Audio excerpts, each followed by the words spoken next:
అంబేద్కర్ కోనసీమ జిల్లాలో గోదావరి ఉధృతంగా ప్రవహిస్తోంది. గోదావరి గౌతమి వృద్ధ గౌతమి నది పాయలు పొంగి ప్రవహిస్తూ ఉన్నాయి. జలదిగ్బంధంలో ఉన్నాయి లంక గ్రామాలన్నీ. లంక గ్రామాల విద్యార్థులకు సెలవులు ప్రకటించారు కలెక్టర్ మహేష్ కుమార్. ఉద్యోగులకు సెలవులు రద్దు చేశారు జిల్లా కలెక్టర్. వరదలపై అధికార యంత్రాంగం అప్రమత్తమైంది. నాటు పడవలపై ప్రయాణం సాగిస్తూ ఉన్నారు లంక గ్రామాల ప్రజలు. అయితే వాళ్లని అలర్ట్ చేశారు అధికారులు. నాటు పడవలపై ప్రయాణం సాగిస్తూ ఉన్నారు. జీ పెదపూడి, బొరుగులంక, ఉడిముడి లంక, అరిగేలపేట ప్రజలు. వారిని అలర్ట్ చేశారు అధికారులు.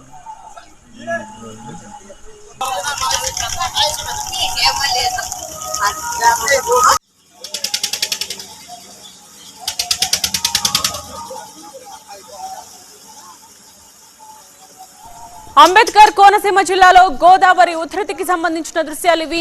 గోదావరి గౌతమి వృద్ధ గౌతమి నదీ పాయలు పొంగి ప్రవహిస్తూ ఉన్నాయి. జల దిగ్బంధంలో చిక్కుకున్నాయి లంక గ్రామాలన్నీ.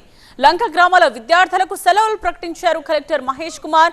ఇక ఉద్యోగులకు సెలవులు రద్దు చేశారు జిల్లా కలెక్టర్. వరదలపై అధికార యంత్రాంగం అప్రమత్తమైంది. నాటు పడవలపై లంక గ్రామాల ప్రజలు ప్రయాణం సాగిస్తున్నట్టుగా తెలుస్తోంది. అయితే వాళ్లను అలర్ట్ చేశారు అధికారులు. నాటు పడవలపై ప్రయాణం సాగిస్తున్న జీ పెదపూడి, బొరుగులంక, ఉడిముడి లంక, అరికెలపేట ప్రజలు అప్రమత్తంగా ఉండాలని అధికారులు కోరుతున్నారు. దీని